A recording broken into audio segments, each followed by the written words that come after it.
Sandali lang. Pwede ba kumalma muna kayo? At mukhang ninenervyos itong peking superhero natin.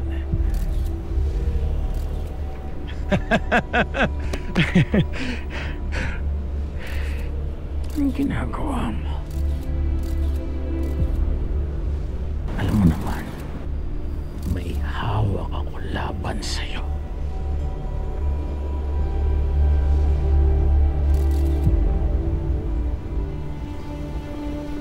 Siya ba?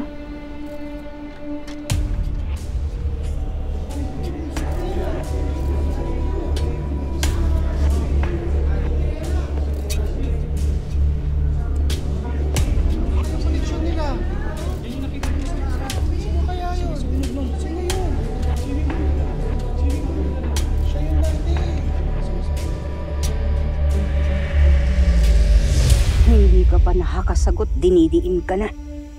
At wala pang 24 oras in fairness sa kanila Katulad ng aking isinambit. Napakadali natin siya makukuha. Tayo'y sumugod na sa kanyang kinaroroonan at kapangyarihan ko na ang bahala sa mga pasyayang yan. Ashti, kahit pa makuha natin ang lolo ko, kahit pa madala natin sila ni nanay sa ligtas na lugar, hindi magiging ligtas ang Distrito 6. Hanggat si Gobang namumuno sa kanila. Kailangang maipakulong si Gob para mapagbayaran niya lahat ng mga kasalanan niya. Paanong mapapakulong kung hindi umaamin? Kung gayon, kailangan daanin sa sindak ang pasyayang yan upang mapaamin. Hindi yun basta-basta natatakot. Kayo'y huwag mabahala. Ako'y mayroong binabalak. See you tomorrow sa press con, ha? Ite-text ko na lang sa'yo ang details.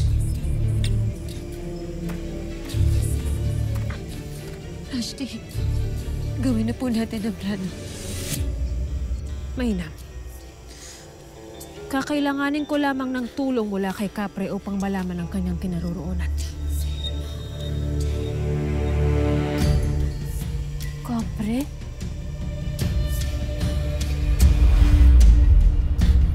Akala mo napaikot mo ko? Gob!